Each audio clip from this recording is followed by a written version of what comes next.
Merhaba arkadaşlar, kanalıma tekrar hoş geldiniz. Bugün sizlerle birlikte yine güzel bir yelek çalışması yapacağız. Yeleğimiz oldukça kolay. Şöyle bakıldığında hem fare dişi hem nohut modelini andırıyor ama şimdi yaptığımızda göreceksiniz hem yapım aşaması hem de görüntüsü oldukça kolay ve şık bir model. Modelin parça anlatımını diğer kanalımda yapmıştım arkadaşlar. Kardeş örgüler örgü modelleri, sadece parça örgülerini anlatıldığı o kanalıma da abone olursanız sevinirim.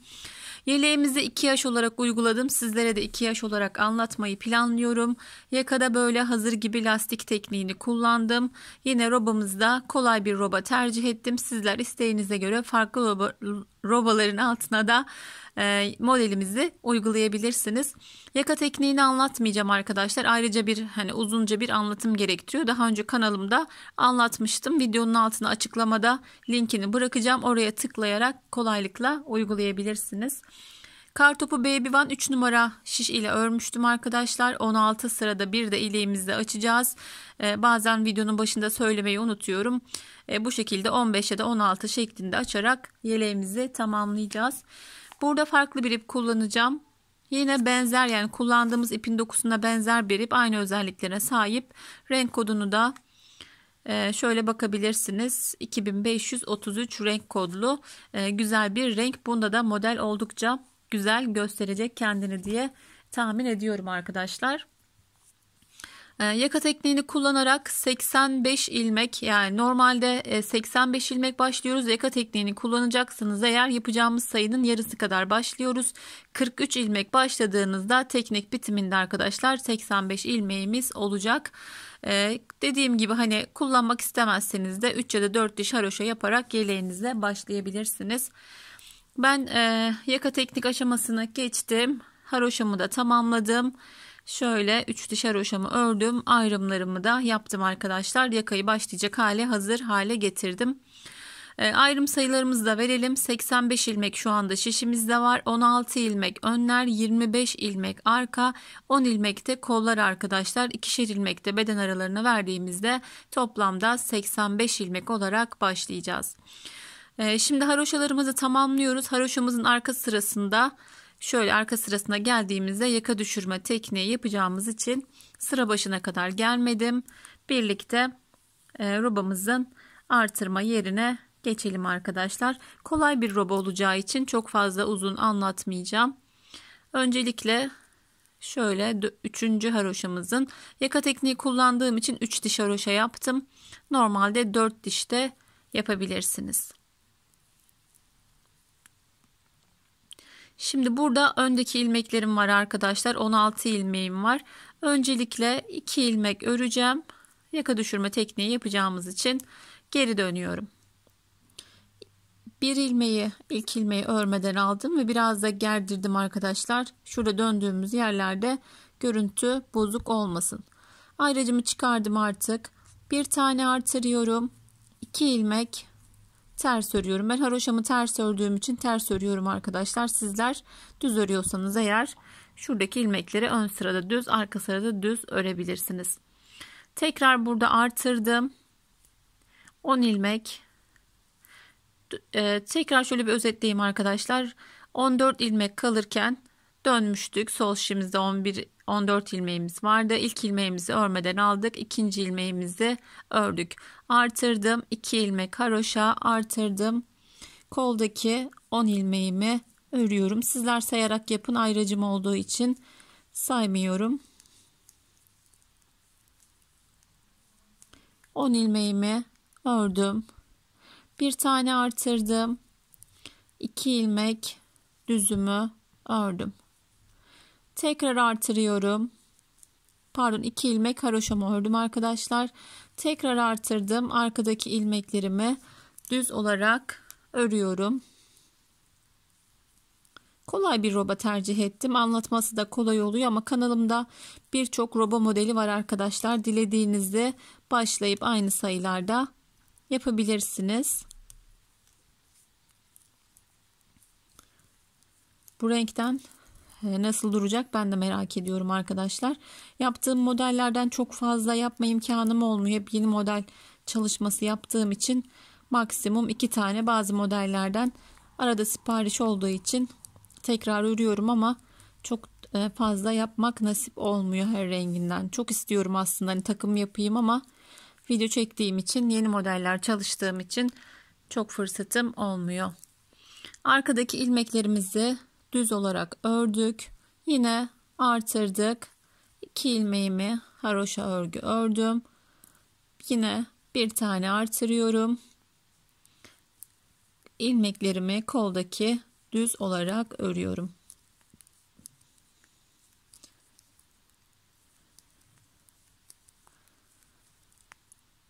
Yine çıkardım ayrıcımı. Bir kez doladım. 2 ilmek haroşamı ördüm. Yine doladım. Burada da 2 ilmek örüyorum. 14 ilmek var şişimde, geri dönüyorum. İki taraftan da ilk dönüşlerimizi yaptık arkadaşlar. Ben haroşamı da ters ördüğüm için arkadaki tüm ilmeklerimi ters örüyorum. Haroşayı düz örüyorsanız eğer, arkadaşı ördüğümüz 2 ilmeği de düz örerek arka sıramızı döndüğümüz yere kadar örelim ve tamamlayalım. Evet, arka sıramı ben ters örerek geldim. Şöyle birkaç ilmeğim kaldı öreceğim. Artırdığım ilmeğim de ters. 2 ilmek örerek dönmüştük öndeki ilmeklerimizden. Şimdi 2 ilmek daha ilave ediyorum ve tekrar dönüyorum arkadaşlar. Bu kez 12 ilmeğimiz var şu andaki sağ şişimizde. Yine ilk ilmeği örmeden aldım. Düz örüyoruz. Burada artırdığım ilmeğim de düz. 2 ilmeğimiz sabit haroşa olacak. Artırdım. 2 ilmeğimi ördüm. Artırdım yine. Diğer ilmeklerimi düz olarak ilerliyorum. Dediğim gibi kolay bir robaydı. Düz ve sadece 2 haroşanın sağından ve solundan artan, özellikle örgüye yeni başlayanların yapabileceği kolay bir roba. Artırdım. 2 ilmeğimi ördüm. Artırıyorum bir tane daha. Örmeye devam ediyorum. Yaka düşürme tekniğini yapana kadar, yani bitirene kadar devam edelim. Birçoğumuz, hani kanalımı takip edenler az çok biliyorlar zaten yaka düşürme tekniğini. Eğer ilk kez bu videoya denk geldiyseniz kafanız karışmasın diye yaka düşürme tekniğini yapana kadar anlatalım robamızı. Aradaki ilmeklerim düz olduğu için hızlıca geçiyorum. Artırma yerine geldim. Artırdım. 2 ilmeğim haroşa. Tekrar şu artırmamı yaptım. Farklı şekillerde artırma yapabiliriz arkadaşlar. Şimdi onun da nedenini de söyleyeceğim. Bazen artırmamış gibi görünüyor. Şurada ilk artırmamı yaptım. 2 tane ördüm. İpim burada olduğu için hemen düz örgüye geçtiğimde artırma işlemini yapmış oluyorum. Bu şekilde artırıyorum genelde ama artırmamış gibi de görünebiliyor bazen. Özellikle belirtmek istedim. Ördüm 2 ilmeğimi. Burada da yine 2 ilmek ilave ettik. Sol şişimde 12 ilmeğim var. Tekrar geri dönüyoruz arkadaşlar. Aynı şekilde arka sıramızı öreceğiz. Haroşalarımızı yine şurada döndüğümüz yere kadar örüp buradan 2 ilmek daha ilave edip robamızı artırmaya ve örmeye devam edeceğiz.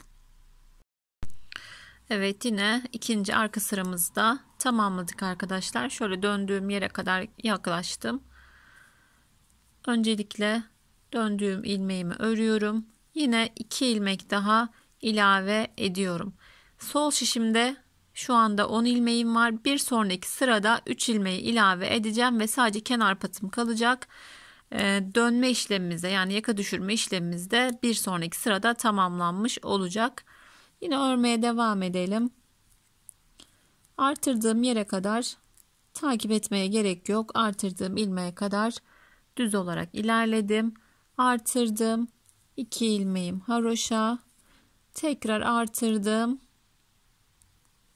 Artırdığım ilmeği görebilirsiniz. Düz örmeye devam ediyorum. Bu sıramızda yapalım. Son dönüşümüzde yaptıktan sonra robamız 20 artırma olana kadar örmeye devam edeceğiz. 2 yaşlar için 20-21 yeterli oluyor arkadaşlar. 1 yaş yapacaksanız eğer 18 artırma da yeterli olabilir. Yine artırmamı yaptım. 2 haroşamı ördüm. Artırdım ve düz örmeye devam ediyorum. Örgüyü hızlı geçiyorum ama dediğim gibi düz örgü, yani yavaş da örsem ördüğüm düz örgü, çok fazla uzatmaya gerek yok.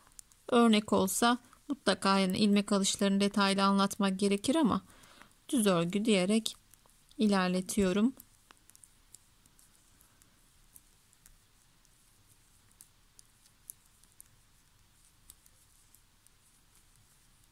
Artırdım. 2 ilmeğimi haroşa olarak ördüm. Devam ediyorum artırarak düz örgü örmeye. Buradaki gizli artırmayı gizli de yapabilirsiniz. Yine haroşa değil de buradaki 2 ilmeği düz de yapabilirsiniz. Bu sayılarda başlayıp farklı şekillerde dediğim gibi uygulayabilirsiniz. Artırdım. 2 ilmeğimi ördüm. Artırdım. Şöyle yine görebilirsiniz artırdığım ilmeğimi. Devam ediyorum. Burada da yine 2 ilmek örüyorum. Dönmem gereken kenar patından hariç 3 ilmeğim oluyor arkadaşlar. Son kez orada da dönüşümü yapacağım. Arka sıraya geldik. Yine ben ters örerek sıramı tamamlayacağım. Evet, son kez dönüş işlemi yapacağız. Patımızdan hariç 3 ilmeğimiz kalmıştı. 2 4 6 7 son 3 ilmeğimi ördüm ve dönüşümü yaptım arkadaşlar. Yine aynı şekilde artırmaya devam edeceğiz. Buradaki bakın 3 ilmeğimizi de ilave ettikten sonra geri dönüyoruz. Sonraki sıralarda artık satır başına gelerek, yani dönüş yapma işlemi yapmadan normal robamızı örmeye devam edeceğiz. Burada iliğimizi açmayı unutmayalım arkadaşlar. İlk dönüşümüzde ilk iliğimizi de açalım. Sonrasında 16 sırada bir ilik açarak robamız 20 artırma olana kadar devam edelim. Haroşamızda artırmaya devam edeceğiz ama gizli artırma yapacağız. Ben haroşaya geçtiğimde tekrar göstereceğim arkadaşlar. Şimdi 20 artırma olana kadar örmeye devam edelim. Buradaki son dönüşümüzü de unutmayalım. Haroşa ile birlikte bittiğinde görüşmek üzere.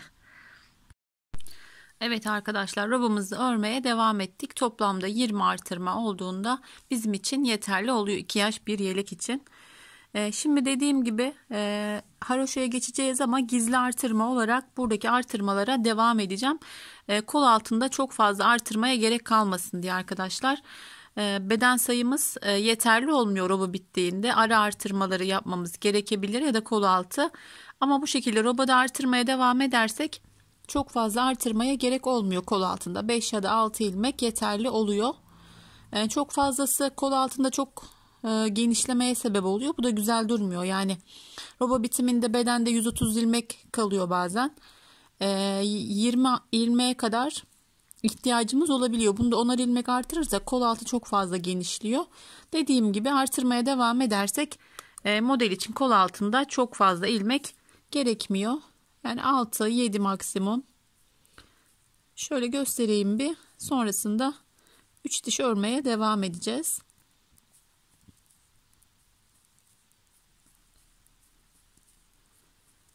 Genelde bu şekilde yapıyorum. Çünkü beden ilmekleri oldukça fazla oluyor. Yani bedenimizin çok dar olmaması gerektiği için. Şöyle şuraya geldim. Artırma yapmam gereken yer. Burada bir tane gizli artırma yapıyorum. Yine 2 ilmeğimi örüyorum. Yine gizli artırma yaparak devam ediyorum. Yine artırma yerlerinde aynı şekilde yapalım arkadaşlar. Bu sırayı artırma yapacağım. İkinci sıramda da yapacağım yine artırma. Şöyle takip edebilirsiniz artırma yerlerini. Yani çok buradan belli olmasa da Çünkü ilk artırmamız belli ama sonrakinde gizli olduğu için bir ilmek buradan, bir ilmek buradan yine bir gizli artırma yapalım. Son sırada artırma yapmayacağız. 2 sırada bu şekilde artırmaya devam ediyoruz. Son haroşamızda artırma yapmıyoruz. Sonrasında ayrım ve modelin kurulumuyla devam edeceğiz.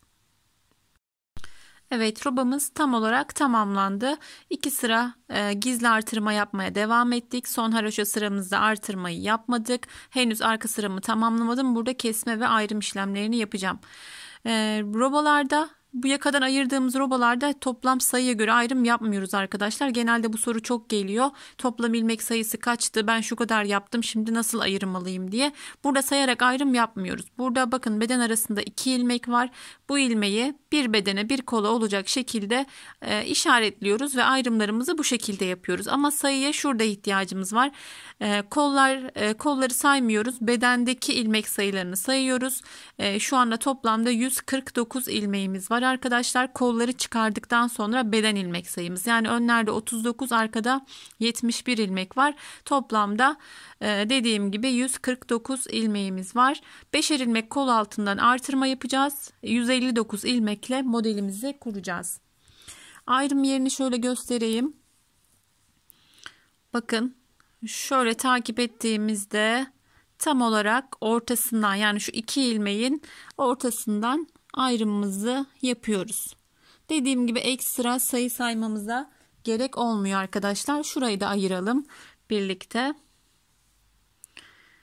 Şöyle takip edersek tam ayrım yerine ulaşabiliriz. Dediğim gibi kollardaki ilmekleri saymamıza gerek yok. Çünkü kolla herhangi bir işlemimiz yok. Zaten keseceğiz, kolu bitireceğiz. Bedendeki ilmeklerimizi de saymıştım ben daha önce. Dediğim gibi 39 ilmek önlerde var, 71 ilmek arkada var. Şimdi ilk ayrımımızı birlikte yapalım. İlk kol ayrımımızı. Sonrasında diğer kolu ben ayıracağım.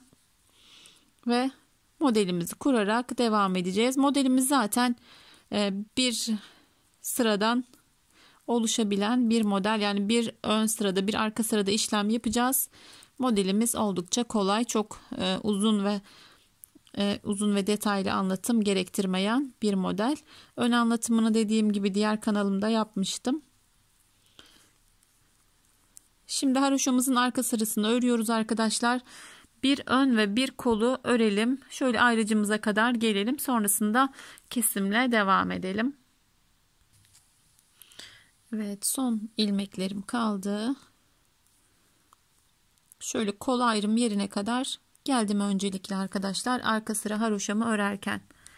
Dönüyoruz. Koldaki ilmeklerimizi keseceğiz. Siz dilediğiniz şekilde kol beden ayrımını yapabilirsiniz. Ben yaptığım şekilde her anlatımımda gösteriyorum. Kol kesiminde çok gergin olmamasına özen gösterelim ki kol ağzı daralmasın arkadaşlar. Rahat bir kesim yaparak koldaki ilmeklerimizi kesiyoruz.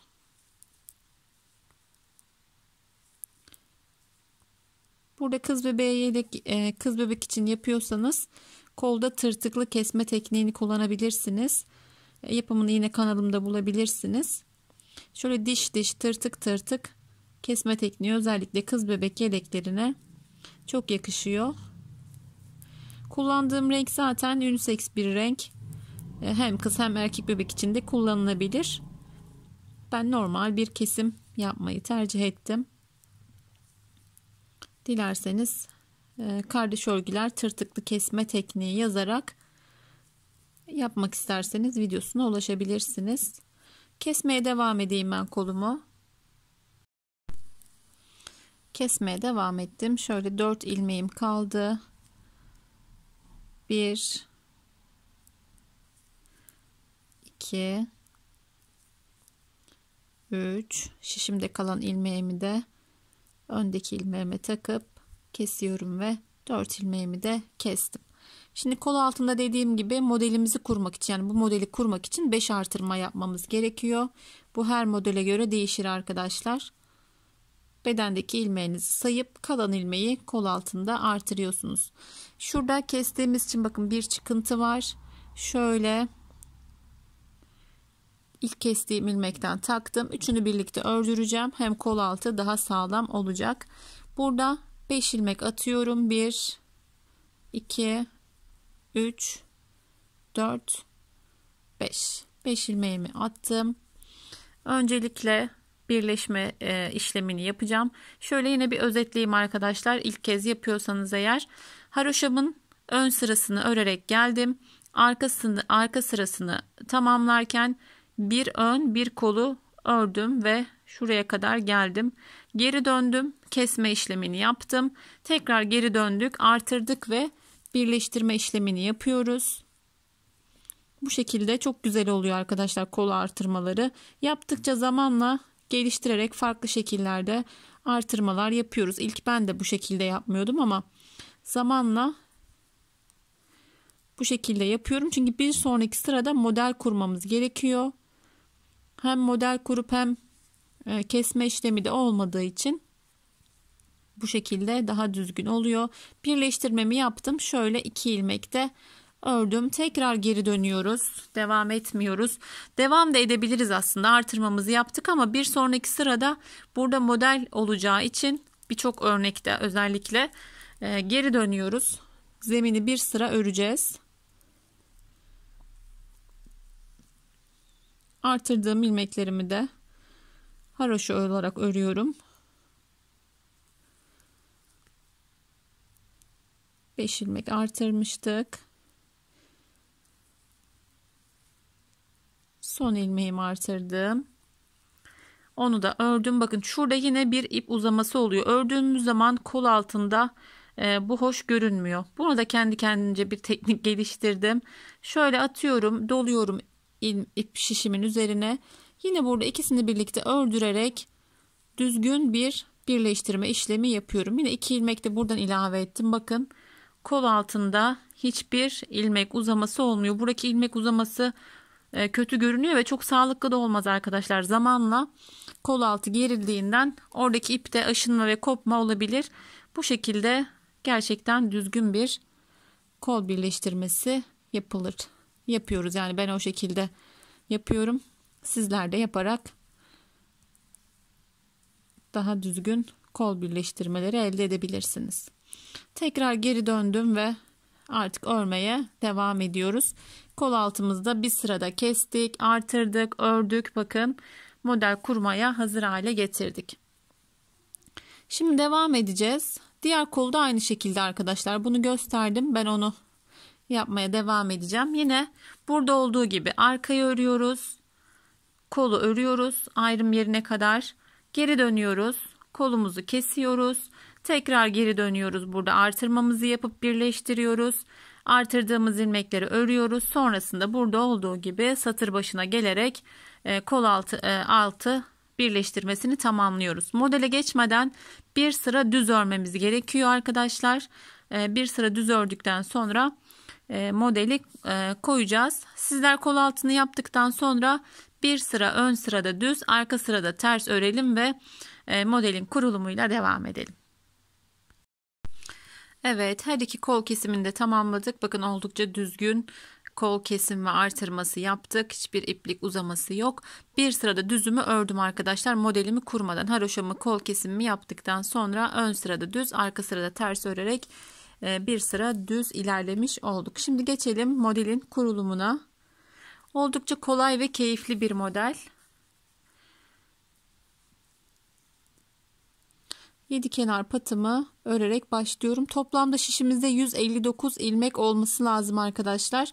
Dikkat edelim, eğer eksik ilmeğiniz varsa ara artırması, gizli artırma yaparak bunu tamamlayabilirsiniz. 2, 4, 6, 7. Evet, 7 kenar patımı ördüm. Modelimle devam ediyorum.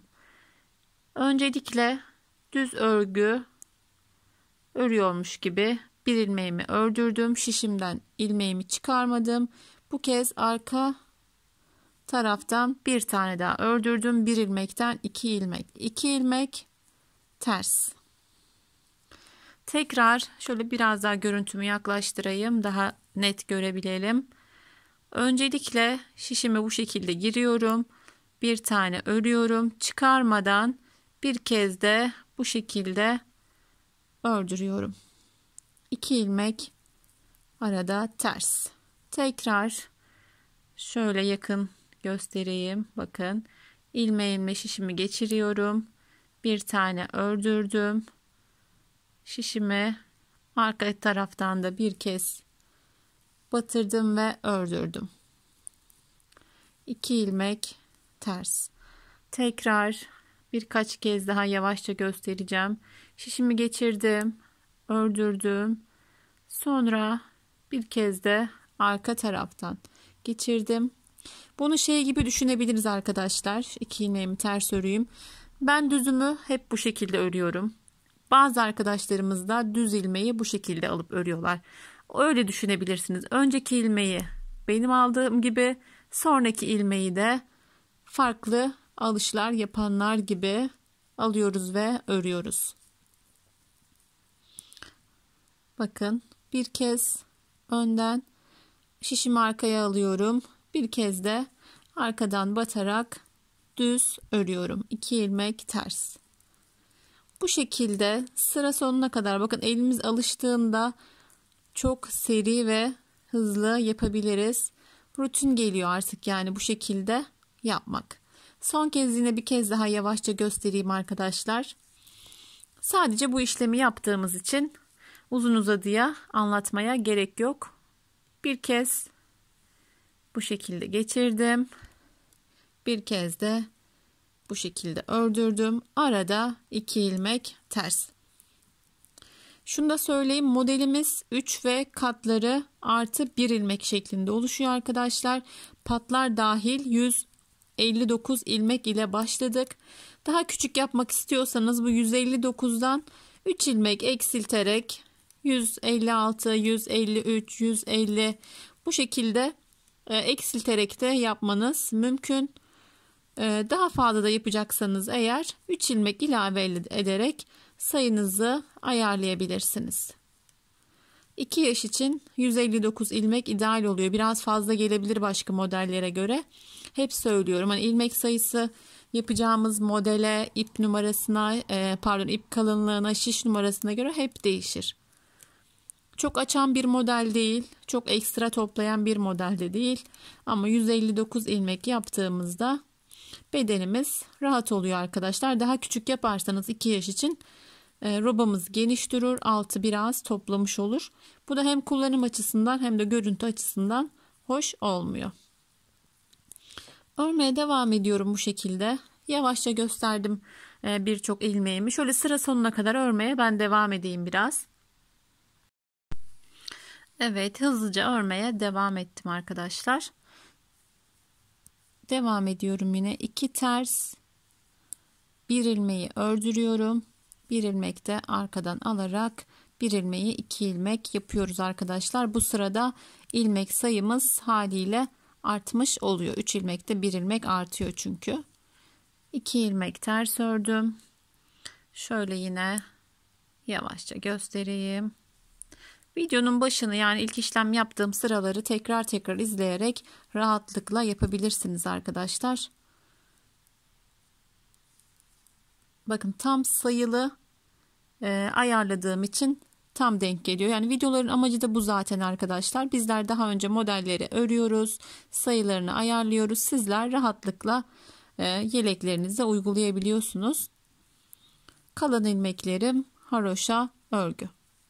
Normalde arka sıralarda çok modelde işlem yapılmaz arkadaşlar. Arka sıralarımız ters olur. Fakat bu örnekte arka sırada da işlem yapıyoruz. Arka ön 2 sıra işlem yapıyoruz. Sonra 1 sıra ara vereceğiz. Oldukça kolay ilerleyecek modelimiz de bu sayede. 2, 4, 6, 7. 7 kenar ilmeğimi ördüm. Bakın, şöyle şişimi açtığımda ikili ilmekler 2 2 yani birleştirdiğimiz ilmekler de kendini şu şekilde belli ediyor. Bunları birlikte ters örüyoruz bu ilmeklerimizi. Ters ördüğüm 2 ilmeği ön yüzde, arkada düz örüyorum. Bu 2 ilmeğim zaten böyle bitişik duruyor arkadaşlar. Bunu ters örüyorum. İkisini birlikte 2 ilmek düz. Artırdığımız ilmekleri ikisini birlikte alıyoruz. Yani artan ilmek sayımız arka sırayı yaptığımızda normal sayımıza dönüyor arkadaşlar. İkisini birlikte 2 ilmeği düz, 2 ilmeği bitişik olan 2 ilmeği birlikte alıyoruz. Diğer ilmeğimiz düz. İşlem yaptığımız sırada arka sıramız bu şekilde ilerliyor. Sıra sonuna kadar aynı şekilde örmeye devam edelim. 2 ilmeğim düz, 1 ilmeğim, yani 2 ilmeği birlikte örüyorum. 1 ilmek ters oluyor. 2 ilmek düz, ikisini birlikte ters.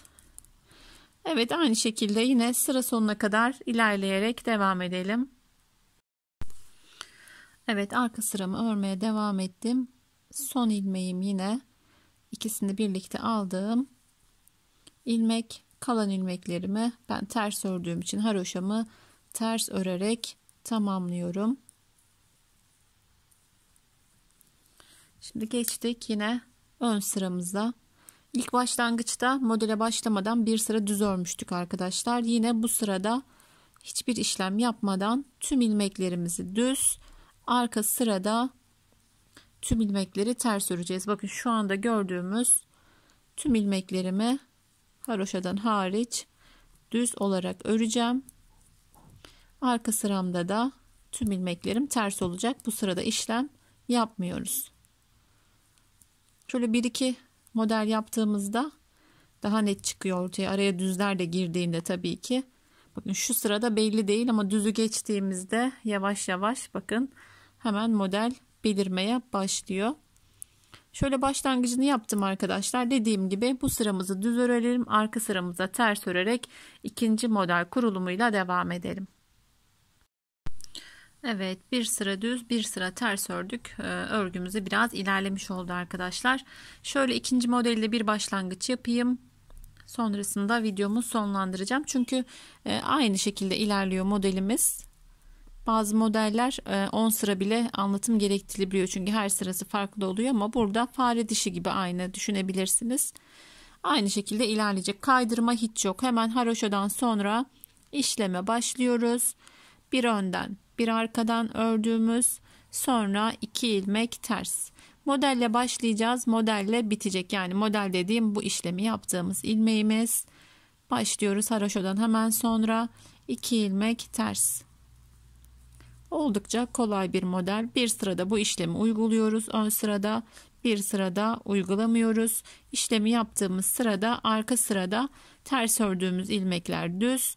Bu 2 ilmek yaptığımız ilmekler ise arka sırada ters oluyor arkadaşlar. Bir önceki sırada detaylı anlatmıştım zaten. Yavaşça hani başa alarak oradan da örgünüzü ilerletebilir ve devam edebilirsiniz. Şöyle boyunu da söyleyeyim. 16 sırada bir ilik açmıştım. Bakın. Şöyle hatta model bittikten sonra haroşamı koymuşum. Haroşamın ilk sırasında iliğimi de açtım. Çok fazla uzatmaya gerek yok. Yani eni boyu bu şekilde tam denk geliyor. Model olarak sayacak olursak da 2, 4, 6, 8, 10, 12, 14, 16, 18, 20, 22 modelden oluşmuş yeleğimiz arkadaşlar. Yine ipinizin durumuna göre yeleğimizi şöyle arada katlayıp üst üste koyup patlarımızı durumuna bakıp boyunu sizler de istediğiniz gibi ayarlayabilirsiniz. 16 sırada bir ileğimizi yine açmayı unutmayalım. Bu şekilde yeleğimizi tamamlayalım ve yaparsanız arkadaşlar etiketle sayfanıza paylaşırsanız ben de hem yapanları görürüm hem de modelimizin farklı renklerde, farklı robalarda nasıl uyguladığınıza bakmış oluruz ve bizlere de fikir olur arkadaşlar. Dediğim gibi ben çok fazla aynı renklerde, aynı modellerde çalışma fırsatım olmuyor. Şimdi bunu bırakıp hemen yeni projeme, yeni bir modele geçmek istiyorum. Birçok örgümde hatta böyle yarım kalıyor. O yüzden yapan arkadaşlar kardeş örgüler etiketiyle paylaşırsa sevinirim. Evet, modeli baştan sona anlatmaya çalıştım. Dediğim gibi yaka tekniğini burada göstermedim. Altına ekleyeceğim. Yine modelin detaylı yapımını da dilerseniz videonun altına açıklama kısmına linkini bırakırım. Oradan yaparsınız. Yapacak olan herkese şimdiden kolay gelsin arkadaşlar. Yeni bir modelde, yeni bir videoda görüşmek üzere. Allah'a emanet olun. Hoşça kalın. Müzik